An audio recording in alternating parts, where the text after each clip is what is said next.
Сәлем достар, менің YouTube каналыма қош келдіңіздер. Бүгін сіздермен үй жағдайында бытырамай, пішінін керемет сақтайтын сочный сырный рулет дайындап үйренетін боламыз. Видеоның соңына дейін менімен бірге болыңыздар. Егер менің YouTube каналымда болмасаңыз, міндетті түрде дәл қазір тіркеліп, жанында қоңыраушаны басуды ұмытпаңыз.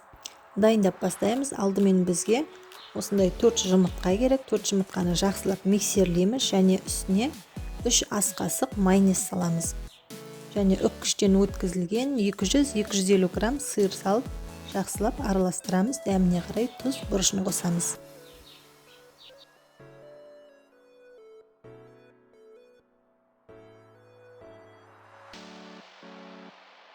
Сұйық массамыздың үстіне плюс-минус 100-150 грамм ұн салатын боламыз және жақсылап араластырамыз. Осы массамызды противенге құямыз.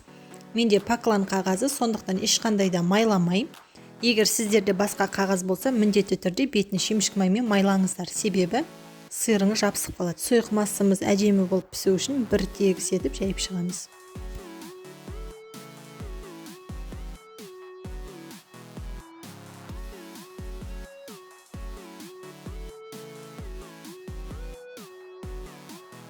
Осы массамызды 200 градус алдын ала қызып тұрған пеште 25 минутқа пісіріп аламыз. Оған дейін біз салмасын дайындаймыз. Ол үшін бізге тартылған ет, жуа, 2 бас және дәміне қарай тұз, бұрыш және 1 жұмыртқа салып жақсылап араластыратын боламыз.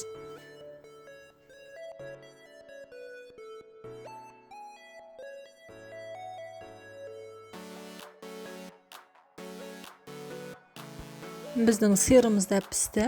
Әбден суығаннан кейін осылай келесі бетіне аударып, қағазын алып тастаймыз. Дәл осы видеодағыдай жіңішкелікте жарайды. Енді дайындаған фаршымызды үстіне салып, жақсылап жайып шығамыз. Фаршты жайған кезде видеоны мұқият қарап отырыңыздар. До конца шетіне жеткізбей жағамыз фаршты, себебі ең соңында сырымыз рулетті ораған кезде жабысып қалу керек. Қазір видеода көрініп тұр. Міне дәл осылай. Фаршымызды жайып болдық, енді рулетімізді жақсылап ораймыз. Неғұрлым тығыз қылып орасаңыз, рулетіңіздің пішіні соғұрлым жақсы сақталатын болады.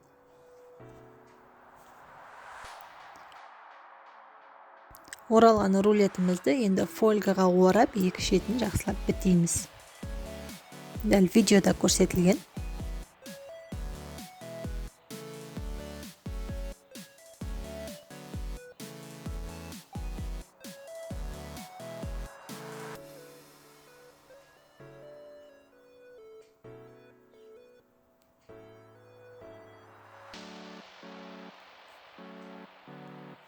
Мен осылай 2 рулет жасадым. Енді осы рулетімізді 180 градус қызып тұрған пеште жарты сағатқа пісіріп алатын боламыз. Міне біздің рулетіміз пісіп дайын болды. Қазір кесіп көрсететін болам.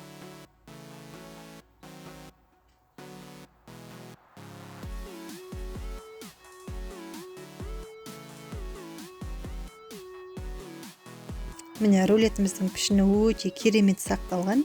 Сочный, дәмі ерекше болып тұрады. Міндетті түрде осы рецепт бойынша жасап көріңіз. Видео ұнаған болса, міндетті түрде қазақша контентті қолдап, лайк басып, пікір қалдырыңыздар. Каналымда күнде жаңа дәмді рецептермен бөлісетін боламыз, сондықтан каналыма міндетті түрде тіркеліп, қоңыраушаны басыңыз. Дәл осылай әсемдеп қонағыңызға ұсына беруіңізге болады. Ас болсын. Видеоның соңына дейін менімен бірге болғандарыңызға көп рахмет.